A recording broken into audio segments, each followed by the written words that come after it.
The vast Chuya steppe is found in the Altai Mountains at an altitude of 2,000 meters above sea level. It is sheltered from the outside world by mountain ridges on every side. It is one of the driest and most deserted places on Earth. In winter, the temperature may go down to minus 50 degrees Celsius here, and in summer, up to plus 40 degrees Celsius in the shade, although the shade is hard to find.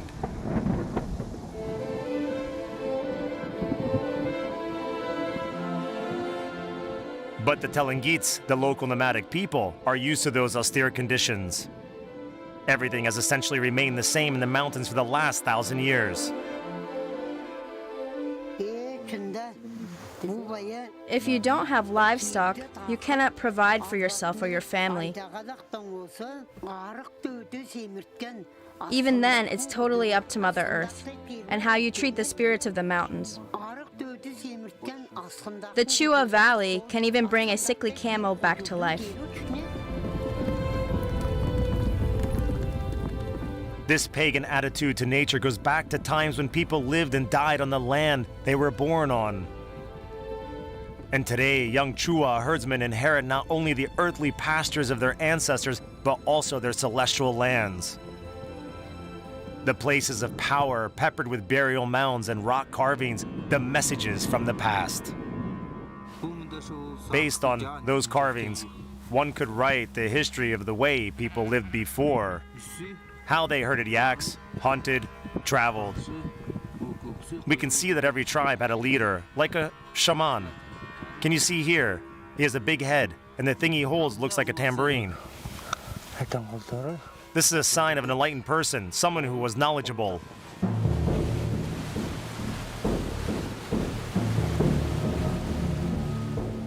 Life in the Telengit herdsman is abundant with invisible symbols and rituals which unlock the memories of the past generations, as if arising from the era of early man, the childhood of humankind, when it still believed in miracles.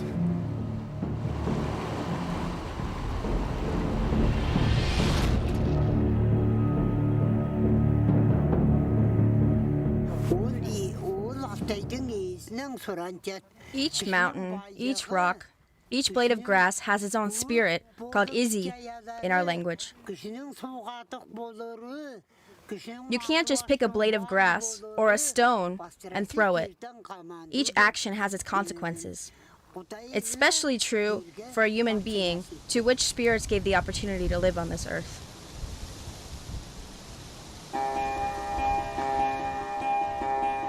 According to the census of 2010, there are only 3,712 Telengits. All that the local nomadic stock breeders possess are their family pastures. Every year in the beginning of summer, the head of the communities, the head of families, women and children gather together for the ceremonial prayer to mark the start of the summer migration. They still follow the moon calendar, according to which they move away from the familiar spot only after the first summer new moon at the start of June.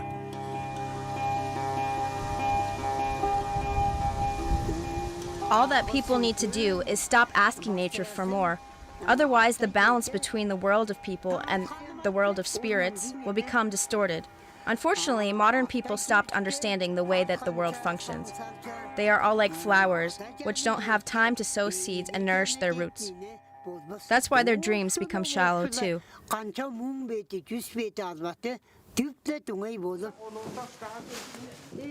This is Maria Torlunova, one of the last keepers of traditions and wisdom of these people. The Telengits address her as Dian Adiezi, the elder sister. They prefer calling her not a shaman, but the guardian of the people. It is the elder sister who chooses the place and date for the ritual similar to this one. For the first time in many years, she has moved them to a much later date.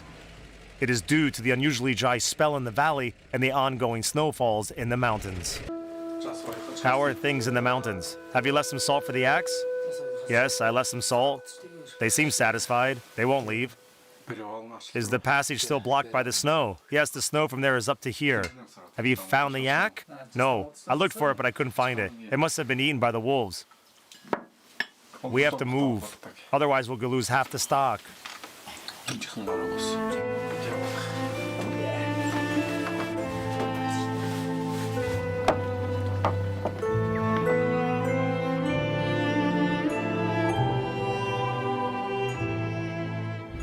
I am Sana. My brothers are Chechen and Renat. My father is Vladimir. My grandfather is Biche. We come from a family of Akiobiak. Before we had two communities, the Sergei, which means vigorous, and Melche, which means herdsman. In Soviet times, we were given Russian names, Sergeyev, Malchinov. Our ancestors tended their cattle here, in the valley of the Telengits River. We are moving from here to the source of the sacred river of life at the foot of our Altai Mountain. To save the yaks who graze at the foot of the sacred mountain from the wolves, we need to move to our summer location in time. If it snows again, their herders will be cut off from the summer pastures for at least another week. Sana makes the decision to relocate. He is the head of the community, even though he is only 23 years old. People mature fast in the mountains. Anything can happen here, of course. But my son will manage. We believe in him. Our uncle appointed him as the head of the family. And he trusted him with our pastures, those family lands, for a reason. Sana has to save the stock, living up to his uncle's expectations. He also needs to appeal for blessing to the ancestors, long deceased, yet having left mysterious carvings behind. The family of the herders treat this place as the sacred place of the ancestors. We want to keep those drawings on our family mountain, Tambatash, for the future generations. During our stay here in winter, we watch them so that no strangers can come up here and spoil them or make strange inscriptions on them. We don't even allow animals here, so the hieroglyphics can stay intact. The age of the rock carvings is between a few dozen and a few thousand years old. Those carvings were made in Tanmundash by ancient people. See this camel rider? Look at how beautifully the neck is carved. This is a mountain goat. And again, a horseback rider. Next to him is a wild sheep. This is a hunting scene. By contrast to the Neolithic age classics, modern art is easy to understand. First of all, due to the unexpected story on the lifestyle of the nomadic people. There are also hieroglyphics of this kind. A car, a nomad's truck, here. People used to travel on camels, but now we use different means of transportation. This is really so. The drawings of a local Malevich reflect the present, not the past. The present, which does not last the way those mountains do.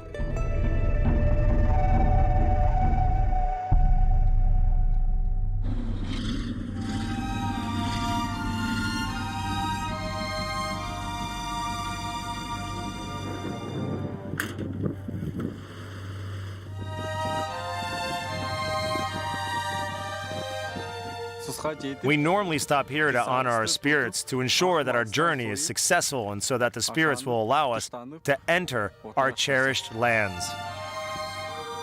This is one of the oldest Telengit customs. It goes back to the times of the shaman's sacred rites of offering sacrifices at mountain passes. The sacred Dialama ribbon, which connects the world of the living to the world of spirits of the Altai, has always remained one of its main features. Sana is at the mountain pass in his capacity as head of the community for the first time. He has to perform the worship ritual and at the same time not exhaust the patience of the spirits and his relatives. May the road be open to us.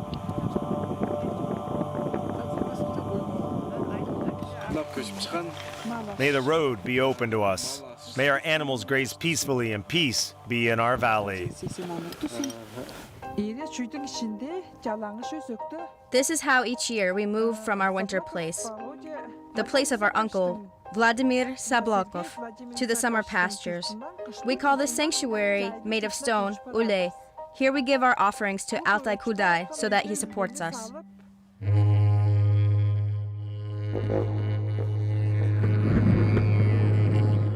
The Mongols, Burats, Khalkha, and other nomadic people of Asia called those sanctuaries Obu, which literally means heap or pile. They are located on the roads on the mountain passes. They believe the piles symbolize the way to spiritual cleansing. They call this the White Road.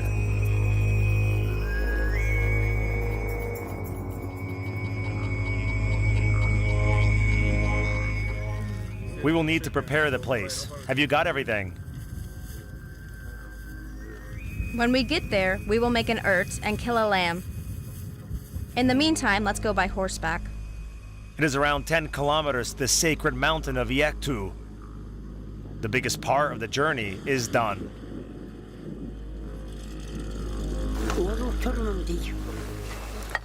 The way it was before, Mother Earth nourished people, and the sky quenched their thirst.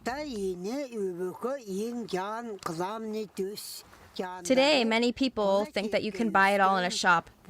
Get in a car and go. And you don't have to pray for it to build new sanctuaries and honor ancestral sites. But what if one doesn't live in the city, but dreams of something different? About good pastures, weather reports that would allow one to change location in a timely manner.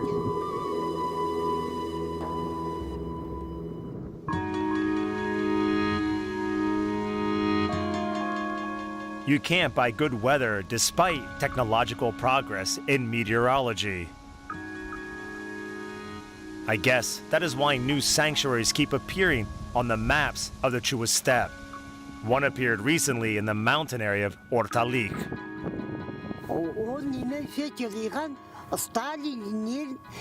Each family used to have their own sanctuary, not here though, but in the valley. But in the times of Lenin and Stalin, many of those were destroyed. The Altai Stonehenge was built by the uncle of Sanaa, Vladimir Sablakov. It was built on the site of an ancient sanctuary which was destroyed in the 1930s. The new sanctuary was named Tagil.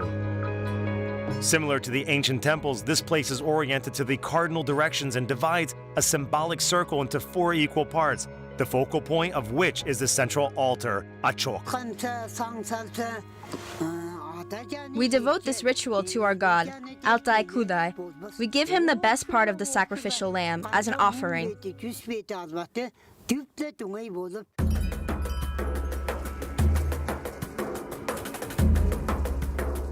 This modern ritual follows the ancient canons and starts with the burning of juniper branches.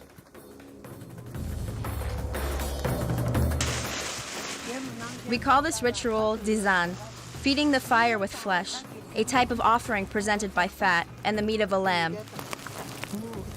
After that, we sprinkle the rocks of the temple with shegyan. It is something like thick yogurt. This tradition goes back to the beliefs preceding the shamanistic traditions. When the first Tibetan monks came to Altai, they introduced new white faith, Ak, Dian, or Burkanism.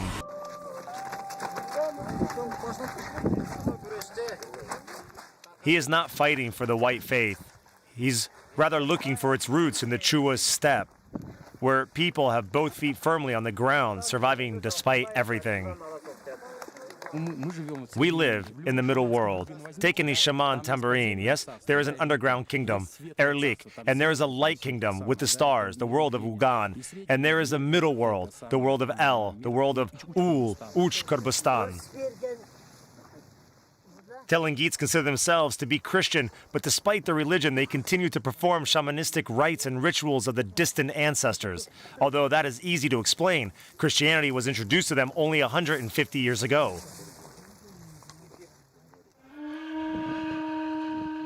For thousands of years, the legends and beliefs of all world religions have been intertwined and merged in the Chuya steppe. It might be for that reason that Altai of the 21st century turned into a unique place of power where the East meets the West and new Siberia meets ancient Asia. Since time immemorial, the Scythians, the Huns, the Sarmatians, and the ancient Turkomen were buried here. Every community erected burial mounds to honor their ancestors, erected stone stelae, and sacrificial temples. Altai has become a necropolis for them, a mausoleum of the nomadic culture exposed.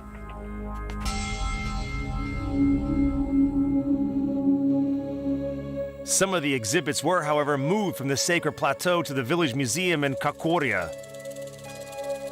It was established only half a century ago by the efforts of the local school teacher Krai Bedinov, who continues to expand this collection diligently. Let's say many of those artifacts were found by us, the members of the club. For instance, this The sculpture of the ancient Turkic warrior. You know, we discovered it right here, close to the village when they were building a shop there. They threw it out. We found it and placed it here. The ancient, a sculpture of an ancient Turkic warrior. It dates back to the 6th century before Christ. That's it. Another example, we found artifacts such as petroglyphs. I found this one myself in the mountains and brought it to the museum.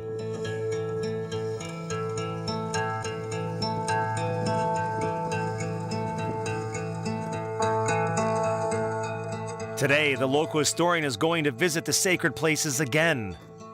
This time, Cry, for the first time, takes his grandchild to the Usted Plateau. The locals said that next to one of the stelae, they saw a slab with a rock carving on it, which can easily be taken by one of the tourists. It's better to keep those where they belong. Come here, son, and I'll stay on the other side. This is an ancient Turkic monument, a memory left by our direct ancestors. A letter written in Orkan Turkic. The language of the ancient nomads is carved here. But how did our ancestors pray? How did they worship those rocks? And why, Grandpa? If you look at this part of the rock, you will see strange figures here.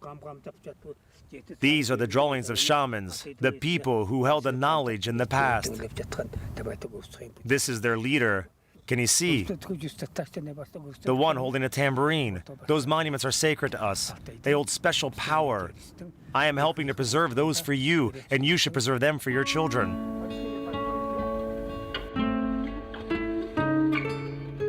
The grandson of Cry is still too young to grasp the meaning of those words.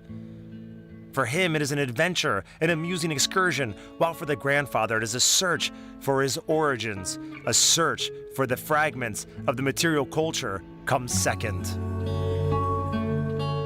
In order to understand it, though, to keep it in your heart, you don't have to go on a pilgrimage the way Cry does.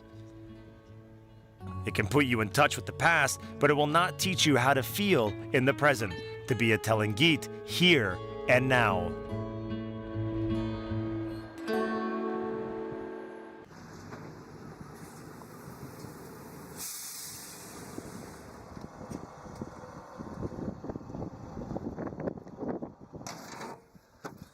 The success of a 23-year-old head of the family of Akakibiok, who was trusted with guiding the whole community, testifies that one can feel secure not only about the present, but also about the future of this nomadic people. Can you see up there? It's a symbol of our family. We inherited it from our mother. She said that it shows the circles of never-ending change in location, of eternity. Yes, it looks like an 8. This drawing protected our ancestors in their travel, and it will protect us while we're following their path, while we're not stopping and settling down, and since we haven't traded our yurts for houses.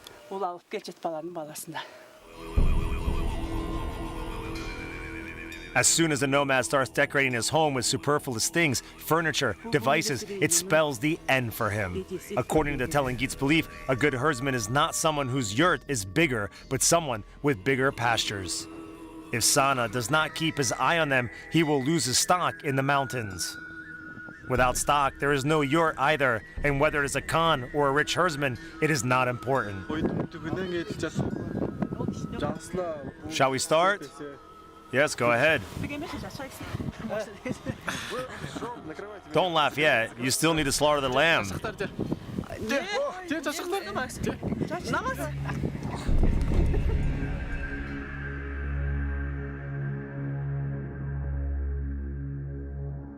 A shepherd is one of the oldest occupations on earth. They have been around since the times of the Old Testament. The herders of the Chuya steppe are not biblical characters and far from being shepherds of human souls. But they've inherited something which is no less valuable, the memory of their ancestors.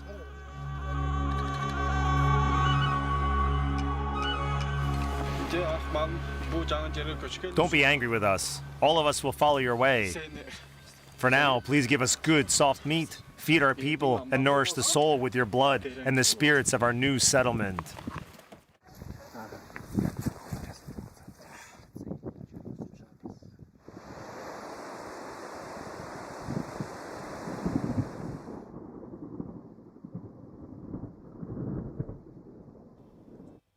It sounds like a prayer, an appeal to the spirits and request to bless this sacrifice.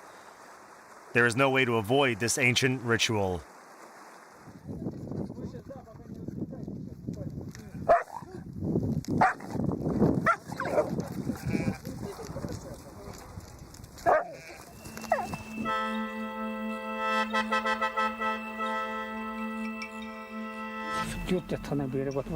Here's the petroglyph the herdsman told me about. Look how well it has endured. The eagle's at the bottom and the horse without a rider is on the upper part. It represents the ancient idea of the sky and the earth, a symbol of celestial flight and living on earth. Hold it. Enjoy the art of the ancient people. If you look under your feet, you can discover a lot here. Can you see those hearths? Our ancestors performed sacred rituals here. There were hundreds of hearths here before. Have a look, one next to another. Hundreds of tribes came to this valley and prayed to these spirits. And we need to pray to save those monuments. This is the altar of our ancestors.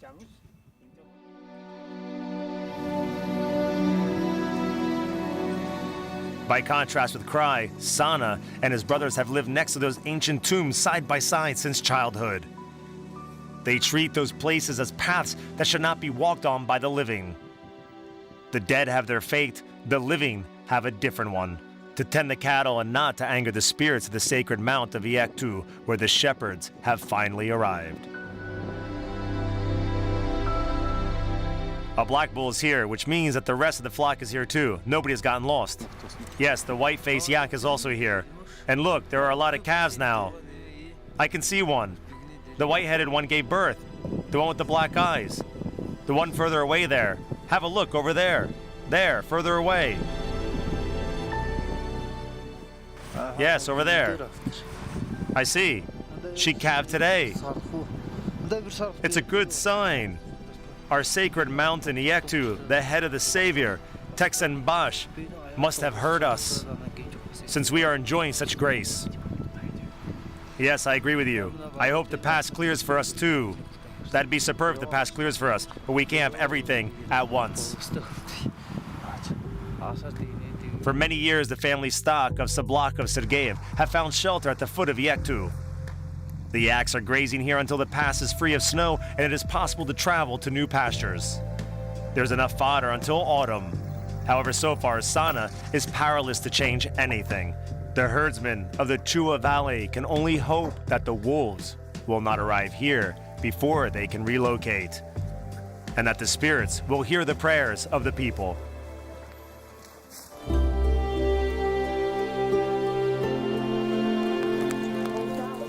Those three stories appear to be completely different, but they are connected by something grand, the Chuya step, its past, present, and future.